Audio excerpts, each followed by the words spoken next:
Hai, saya Krisda Febrianti Tindawan, kelas 12 IPS 1. Di sini saya akan memaparkan materi sosiologi yaitu ketimpangan sosial. Baiklah, saya akan memulai dari pengertian. Ketimpangan sosial adalah keadaan di mana terjadi suatu kesenjangan, ketidaksamaan, atau ketimpangan akses untuk memanfaatkan sumber daya yang ada, sehingga menimbulkan perbedaan yang mencolok di dalam masyarakat. Hal ini biasanya terjadi dikarenakan adanya perbedaan status sosial, ekonomi, dan budaya. Faktor-faktor penyebab dari ketimpangan sosial ada dua. Yang pertama itu faktor alami. Faktor alami adalah faktor yang disebabkan oleh kehendak Tuhan. Faktor alami dibagi menjadi dua, yaitu perbedaan sumber daya alam dan perbedaan letak dan kondisi geografis. Perbedaan sumber daya alam adalah perbedaan kandungan sumber daya alam dan perbedaan demografi di tiap-tiap daerah, sehingga menimbulkan adanya ketimpangan di wilayah satu dengan wilayah yang lain. Yang kedua tadi yaitu perbedaan kondisi dan letak geografis. Seperti yang kita ketahui, perbedaan letak dari daerah satu dengan yang lain akan menimbulkan ketimpangan. Contohnya, penduduk yang tinggal di dataran tinggi umumnya sangat relatif rendah kesejahteraan hidupnya dibandingkan orang yang tinggal di dataran rendah. Karena apa? Karena orang yang tinggal di dataran rendah umumnya lebih mudah melakukan proses membangun infrastruktur dan mengembangkan lahan pertanian dibandingkan dataran tinggi yang sangat terjal, menanjak, dan tidak rata. Seperti itu. Dan faktor yang kedua yaitu faktor non-alami. Faktor non-alami adalah faktor yang disebabkan oleh manusia itu sendiri. Maksudnya manusia ikut ambil dalam ketimpangan sosial yang terjadi. Faktor non-alami dibagi menjadi 4. Yang pertama yaitu pengaruh globalisasi. Yang kedua yaitu kebijakan-kebijakan pemerintah. Yang ketiga yaitu faktor internal. Yang keempat yaitu demografi.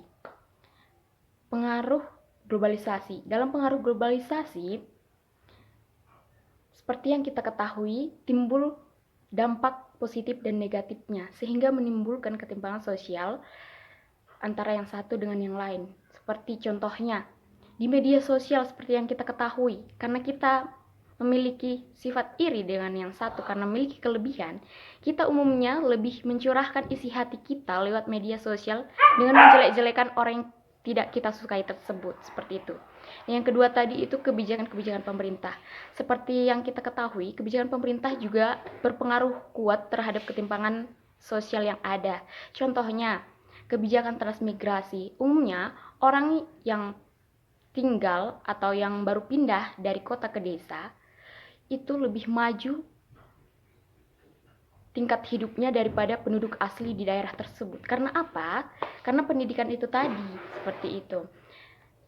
Yang ketiga yaitu faktor internal. Faktor internal adalah kurangnya kesadaran di mana kualitas sumber daya sumber daya manusia yang kurang maksimal sehingga memicu suatu ketimpangan seperti itu.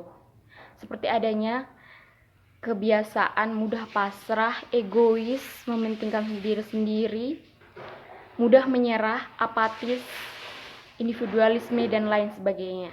Dan faktor yang keempat tadi yaitu demografi. Seperti yang kita ketahui, perbedaan di tiap-tiap daerah sangat menimbulkan ketimpangan sosial yang sangat tinggi. Orang yang berpendidikan dengan orang yang tidak berpendidikan umumnya memiliki ketimpangan seperti ini. Ya, kita lanjut akibat-akibat dari ketimpangan sosial.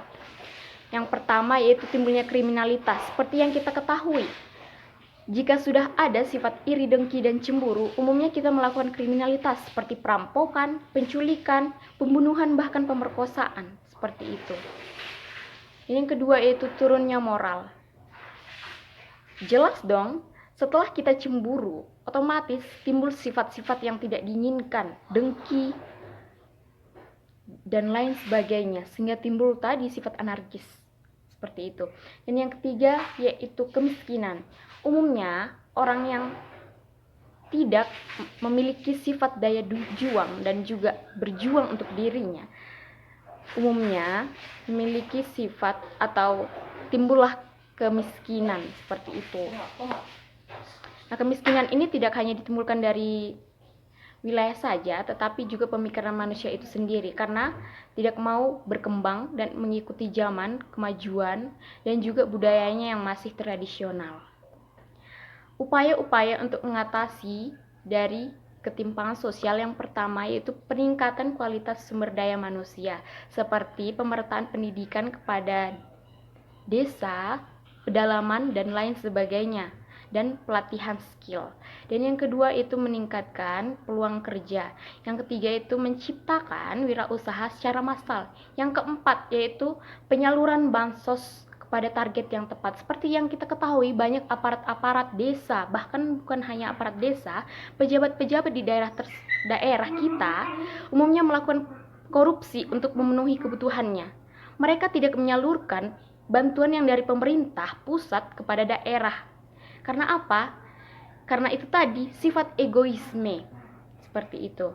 Maka timbullah ada perbedaan si kaya dan si miskin.